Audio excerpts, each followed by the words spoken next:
सड़क दुर्घटना बदलाइदेला जीवनर गतिपथ गोड़ हराइले काम धंदा भी हराइले परिवार उपरकू माड़ी आसिला दुखर कला बादल अन्यपटे प्रशासन दृष्टि आढ़ुआल रही भंगा चालिया तले बितुछि 7 जनक जीवन एभली घटना देखा मिली जगतसिंहपुर जिला रघुनाथपुर ब्लॉक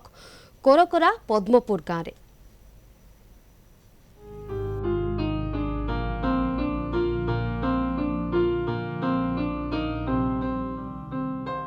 गाँ दांडरे सेलून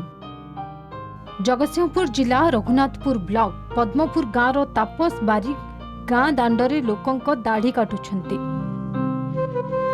गोटे गोड़ न थिबा तापस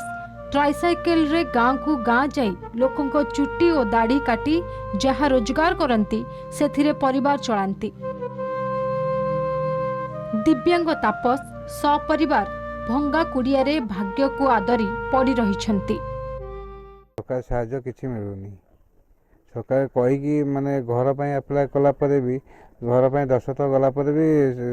किसी मिलूनी मो विडो पाक जाइली कलेक्टर जे रिभांस जाई कहली रिभांस देले कहले कलेक्टर जो विडो को दबा विडो को देलापर विडो कहते आम कौन कलेक्टर अंडर आम अच्छे जहाँ ऊपर आसला आम जा करूँ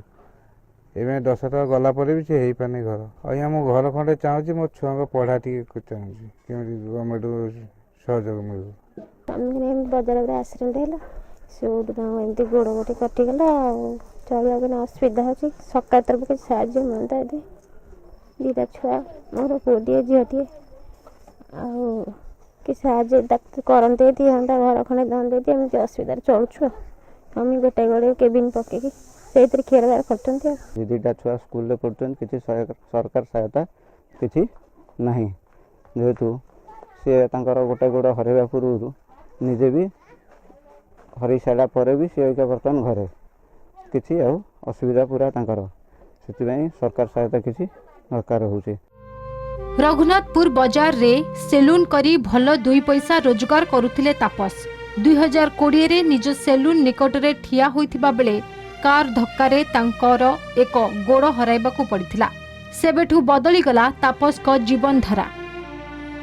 स्वल्प आय परिवार चलाइबा कष्टकर होई पड़ुछि। प्रधानमंत्री आवास योजना रे घर पाइबाकू आवेदन करी करी तापस थकी पड़िलेनी बोली संपर्कीय माने कहिछंती। सेपटे रघुनाथपुर वीडियो कहिछंती तदंत परे कार्यानुष्ठान ग्रहण कराजिबो। असुविधा बहुत असुविधा रखन पुओ गोटे झुओ गोटे पढ़िया को हैरान होचनी सरकारी सरकार किसी मिलना खाली भत्ता मिलुची एतिकी आ किसी मिलना घर पर कौन अप्लाई करते घर आईलानी किसी साहय किसी किसी मिलता टे सी भले चलते पिला दीटा पाठ साठ दीक्षर पाठ पढ़ते कि किसी सरकार साहय मिलता तो द्वारा जो मैंने पाइबा कथा जो भिन्नक्षम हिसाब से जदि निहाती सर्वे होटा आउ थे मु तर्जमा करी जदि योग्य होते आवास पाइबार व्यवस्था करी। जगतसिंहपुर शुभंकर जेना रिपोर्ट कलिंग टीवी।